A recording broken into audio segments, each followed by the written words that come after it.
Hi friends, welcome back to study classes. तो प्यारे दोस्तों, एग्जामिनेशन के डेट्स आउट हो चुके हैं। मैंने यहाँ पे लिखा हुआ है अगस्त, बट आप जानते हैं कि आपका कॉमर्स और मैनेजमेंट का पेपर तो सितंबर में होने वाला है।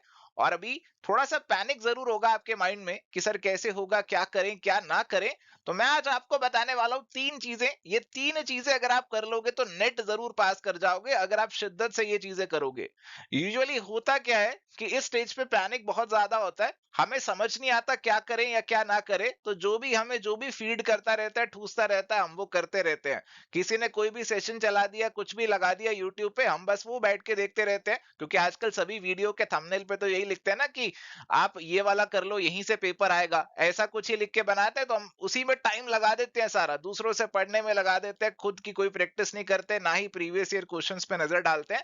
तो मैं आपको तीन चीजें बताने वाला हूं जो आपको ध्यान में रखनी है, ताकि आप नेट अपना जरूर निकाल लो। तो आइए फटाफट से इस वीडियो को स्टार्ट करते हैं। And I hope re examination के डेट्स तो आपको पता ही है, फिर भी डाल दिए मैंने। कॉमर्स का 3 सितंबर है, 2 शिफ्ट में पेपर होगा। और मैनेजमेंट का 2 सितंबर का डेट है, एक ही शिफ्ट में मैनेजमेंट का पेपर आपका होने वाला है। तो मोटा मोटी हिसाब लगाइए तो लगभग 30 दिन का ही समय है जी, कोई ज्यादा समय आपके पास नहीं है इस एग्जामिनेशन के लिए। टाइम बहुत ज्यादा जरूरी है अभी मैनेज करना, टाइम को वेस्ट नहीं कर सकते। आज के समय में आपके पास रिसोर्सेज की कमी नहीं है, आपको कंटेंट की कमी नहीं है। आप सर्च कीजिए गूगल पे, यूट्यूब पे, कहीं भी सर्च कीजिए, ढेरों कंटेंट मिलेंगे। आपके पास कमी है रेलेवेंट कंटेंट की, जो आपका टाइम सेव करे, आपको एग्जामिनेशन के लिए प्रिपेयर करे। तो आपको ध्यान रखना है कि आपको कहां जाना है, किस डायरेक्शन में जाना है। अपना ध्यान उसी जगह पे चैनलाइज कीजिए, उसी कंटेंट पे लगाइए जहां पे आपको लग रहा है कि एग्जामिनेशन थ्रू हो जाएगा। अदरवाइज करने को बहुत कुछ है, बहुत सारी चीजें हैं, बहुत सारा कंटेंट है, बट अगर उससे आपका एग्जाम पास नहीं हो रहा तो उस पर टाइम लगाने का कोई फायदा यहाँ पे नहीं है। चलिए तो प्यारे दोस्तों, आते हैं फटाफट से, सस्पेंस खोलते हैं जी। कौन सी तीन चीजें करें कि सर हमारा नेट तो कम से कम पास हो जाए। मेरे को ठीक ठाक नॉलेज है, मैं एवरेज स्टूडेंट रहा हूं, अबव एवरेज रहा हूं, नॉलेज तो ठीक ठाक है। बट अभी पेपर 2 को लेकर बहुत चिंता हो रही है कि क्या करूं, कैसे करूं, कितने सालों के प्रीवियस पेपर लगाऊं, क्या मॉक लगाने चाहिए, क्या क्लासेस देखने चाहिए। तो ये तीन चीजें हैं जी। सबसे पहले आप रैपिड रिवीजन क्लासेस देखिए, क्योंकि अभी टाइम इतना नहीं है कि आप हर एक टॉपिक को डिटेल में जाके कर सकें। अगर कुछ टॉपिक्स आपके रह गए तो वो आप डिटेल में कर सकते हैं। बट अगर अभी आपका मेजॉरिटी सिलेबस पढ़ा है या पूरा का पूरा ही पढ़ा है, तो रैपिड रिवीजन क्लासेस की हेल्प लो या फिर रैपिड रिवीजन नोट्स की हेल्प लो, ताकि फटाफट से आप अपना सिलेबस कंप्लीट कर सको। एंड इसके बाद प्यारे दोस्तों, प्रीवियस ईयर क्वेश्चंस करने बहुत जरूरी है। मेजॉरिटी 90% लोग यही करते रहेंगे, केवल और केवल रैपिड रिवीजन क्लासेस ही देखते रहेंगे, कोई प्रीवियस ईयर क्वेश्चंस नहीं करेगा। और अगर प्रीवियस ईयर क्वेश्चंस करेगा भी तो उन्हें सॉल्व नहीं करेगा, उन्हें बस देखता रहेगा कि हाँ ऐसे ऐसे क्वेश्चन आ रखे हैं। तो सॉल्व करना बहुत जरूरी है, आपका दिमाग चलना बहुत जरूरी है। ऐसा ना हो कि आपका दिमाग पहली बार एग्जामिनेशन हॉल में जाकर ही चले, तो वहां पे बहुत गड़बड़ हो जाएगी, बहुत झमेला हो जाएगा। तो अपने दिमाग को अभी से चलाइए। और अभी देखो टाइम क्योंकि कम है, तो प्रीवियस ईयर क्वेश्चंस वैसे तो आप पहले जा सकते हैं, 2012 वाले भी कर सकते हैं, 5 वाले भी कर सकते हैं। बट अभी क्योंकि टाइम कम है, तो 2019 से 24 वाले जो रिसेंट पेपर कैंसिल हुआ, वहां तक के आप प्रीवियस ईयर क्वेश्चंस को जरूर सॉल्व कीजिए, जरूर करिए। एंड इसके अलावा फुल लेंथ मॉक टेस्ट, देखो फुल लेंथ मॉक टेस्ट के लिए बहुत ज्यादा प्रेशराइज तो नहीं करूंगा, बट मैं ये जरूर कहूंगा कि कम से कम एक तो यार जरूर लगाकर जाना। क्योंकि अगर आप पहली बार एग्जाम दे रहे हो तो आपको एक हैबिट डेवलप होना चाहिए कि 150 क्वेश्चंस को एट अ स्ट्रेच कैसे अटेम्प्ट किया जाए।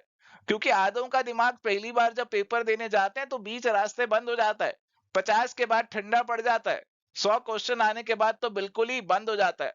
तो इसीलिए एक कम से कम मॉक टेस्ट जरूर लगाना जिसमें आप 150 क्वेश्चंस एक सिंगल स्ट्रेच में जरूर अटेम्प्ट करो अपने एंड पे, ताकि थोड़ा सा हैबिट बने कि कैसे इतना टाइम आप इकट्ठे बैठेंगे, आपका दिमाग चलेगा, टाइम मैनेजमेंट आप सीखेंगे।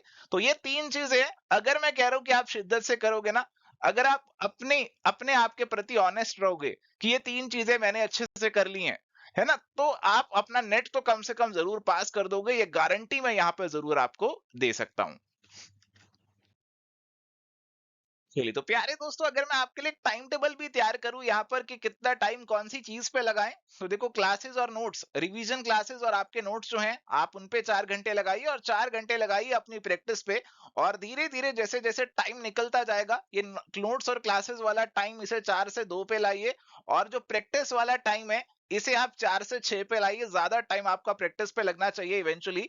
और प्रैक्टिस में 3 घंटे आप प्रीवियस ईयर क्वेश्चंस पे लगाइए, 1 घंटा अलग से कोई मॉक्स या एमसीक्यूज है उन पे लगा सकते हैं अगर अवेलेबल है, नहीं तो पीवाई क्या उस पे भी 4 घंटे आप लगा सकते हो। तो कुछ इस तरीके से अपना डेली का स्टडी प्लान आपको तैयार करना है जी।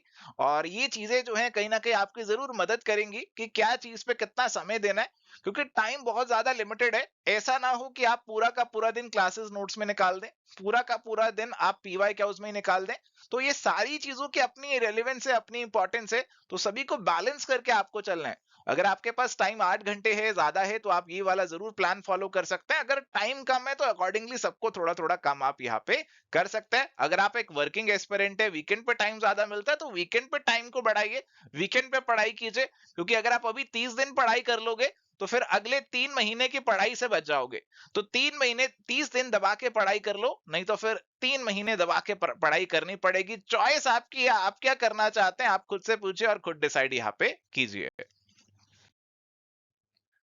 एंड प्यारे दोस्तों, ये सारी चीजें जो मैं आपको बता रहा था अभी करने के लिए, हालांकि आप इन चीजों को हमारे यूट्यूब चैनल से भी काफी हद तक कर सकते हैं। फ्री स्नैपशॉट नोट्स भी आपको हमारी वेबसाइट पर मिल जाएंगे। बट अगेन क्योंकि टाइम बहुत कीमती है, तो अगर आप टाइम को सेव करना चाहते हैं और चाहते हैं कि एक जगह पे आपको ये सारी चीजें मिल जाएं जो कि करनी है, तो आप हमारा जो रैपिड रिवीजन कोर्स है उसे चेकआउट कर सकते हैं। कॉमर्स मैनेजमेंट दोनों के लिए अवेलेबल है। तो आप इस कोर्स को हमारी ऐप या फिर वेबसाइट पे चेकआउट कर सकते हैं। इससे आपका जो 3 चीजें मैंने आपको बताई हैं वो यहाँ इस कोर्स से कंप्लीटली फुलफिल हो जाएंगी। प्यारे दोस्तों, अगर आप तैयारी कर रहे हैं जेआरएफ की, अगर आपका नेट ऑलरेडी क्वालिफाइड है, तो आपको क्या चीजें करनी है? सबसे पहले आपको करनी है प्रैक्टिस, उसके बाद आपको करनी है प्रैक्टिस, और उसके बाद भी आपको करनी है प्रैक्टिस। तो जेआरएफ अगर क्लियर करना है तो एक ही फंड है, प्रैक्टिस ज्यादा से ज्यादा करो। आई होप आपके कंसेप्ट्स वगैरह तो सब क्लियर होंगे, आपने अगर नेट क्वालिफाई कर लिया है, या फिर आप एक बार पूरी अच्छे से तैयारी तो जरूर कर चुके होंगे, तभी जेआरएफ की उम्मीद लगाए बैठे हैं। तो अभी मैक्सिमम टाइम आपका जाना चाहिए प्रैक्टिस के ऊपर। क्या प्रैक्टिस करें, चाहे पीवाई क्या लगाओ, मॉक टेस्ट लगाओ, जो मर्जी लगाओ, बट प्रैक्टिस जरूर करते रहो। और देखो, जब आप प्रैक्टिस करते हो तो थोड़ा सा टाइम का ख्याल भी जरूर रखा करो कि आप क्वेश्चन तो सॉल्व कर पा रहे हो बट वो टाइमली नहीं हो पा रहा। और जब टाइम साथ में चल रहा होता है ना, एक एडिट प्रेशर रहता है माइंड पे, और एग्जामिनेशन में ये वाला प्रेशर डबल लगता है क्योंकि टाइम बहुत तेजी से भागता है एग्जामिनेशन में। तो आप टाइमर जरूर साथ में रखें जब भी मॉक टेस्ट लगाएं। लेट सपोज आप 150 क्वेश्चन का फुल मॉक लगाने बैठे हैं, 3 घंटे आपको पेपर में मिलेंगे, बट आपको अपने आप को 2 आवर 45 मिनट्स ही देने हैं जब आप घर पे बैठ के पेपर सॉल्व कर रहे हैं। तो रेगुलरली मॉक टेस्ट लगाइए, प्रीवियस ईयर क्वेश्चंस को लगाइए। जितनी ज्यादा प्रैक्टिस आप करेंगे उतना ही ज्यादा जेआरएफ के चांसेस बढ़ेंगे। और हाँ, मैं आपको ये भी बता दूं कि ऐसा नहीं होगा कि डे 1 में आप मॉक लगाएंगे तो आपके 150 में से 100 क्वेश्चन सही हो जाएंगे, ऐसा नहीं होगा। आप लगाओगे तो हो सकता है 70 60 80 इसी के अराउंड आपका स्कोर रहे। उससे घबराना बिल्कुल नहीं है। आपको एनालाइज करना है कि कौन सी ऐसी चीजें हैं जहां पे आप अभी भी वीक है, अभी कमजोर हैं, कहां पे आपका स्कोर इंप्रूव हो सकता है। उनको एनालाइज कीजिए, मॉक लगाने के बाद थोड़ा सा समय एनालिसिस पे दीजिए, और उसके बाद ही आप नेक्स्ट मॉक पे बढ़िए अपनी कमियों को दूर करने के बाद। धीरे धीरे gradually eventually you will feel कि आपका स्कोर इंप्रूव हो रहा है, आप और ज्यादा कॉन्फिडेंट फील करेंगे आपके एग्जाम तक। एंड प्यारे दोस्तों, एवर स्टडी क्लासेस के अभी सभी कोर्सेज पे आपको एक्स्ट्रा सुपर डिस्काउंट्स मिल जाएंगे। और ये कोर्सेज जो हैं अभी काफी नॉमिनल प्राइस में आपके लिए अवेलेबल है। पेपर 2 का कंप्लीट कोर्स आप केवल और केवल 2000 रुपीज में ज्वाइन कर सकते हो। 1+2 का 2250 रुपीज में ज्वाइन कर सकते हो। रैपिड रिवीजन कोर्स तो मैंने आपको ऑलरेडी बताया, केवल 900 रुपीज में ज्वाइन कर सकते हो। और प्रैक्टिस के लिए टेस्ट सीरीज को भी आप एक नॉमिनल प्राइस पे ज्वाइन कर सकते हो। तो सभी कोर्सेज में आप आने वाले एग्जामिनेशन के लिए इन्वेस्ट कर सकते हो। आपको जिस चीज की रिक्वायरमेंट है आप अकॉर्डिंगली इन्वेस्ट कीजिए। अगर आपको केवल रिवीजन पे ज्यादा ध्यान देना है, पीवाई क्या लगाने हैं, फुल मार्क्स लगाने हैं, तो आप ये रैपिड रिवीजन वाला कोर्स लीजिए। बट अगर आप टारगेट कर रहे हैं जेआरएफ का, आपका टारगेट है कि मेरे को जेआरएफ क्लियर करना है, तो फिर आप फुल कोर्स की तरफ ही जाइए, चाहे पेपर 2 या पेपर 1+2। क्योंकि यहाँ पे जो भी आपकी कमजोरियां हैं, जो भी वीक पॉइंट्स हैं, चाहे वो एक टॉपिक ही है, आप उसे डिटेल में पढ़ के दूर कर पाएंगे। आप अपनी कमियों को दूर कर लेंगे, प्रैक्टिस कर लेंगे। यहाँ पे आपको unit wise full length mock सब कुछ मिलेगा, प्रीवियस ईयर क्वेश्चंस मिलेंगे, रिवीजन के लिए माइंड मैप्स तक भी यहाँ पे आपको मिलेंगे।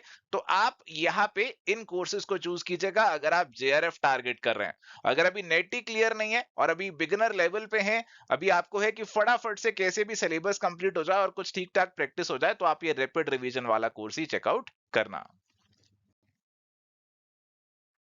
प्यारे दोस्तों, ये थी जी छोटी सी चर्चा आपके साथ। देखो, अभी टाइम सबके पास बराबर ही है और टाइम कम है, बहुत ज्यादा वाला टाइम नहीं है, क्योंकि काफी सारा समय हमने गवा दिया और उल्टी सीधी चीजों में, री एग्जाम होगा नहीं होगा, ऐसी वीडियोस देखा और इन्हीं सब चीजों के बारे में पढ़ते रहे और काफी टाइम वेस्ट कर दिया।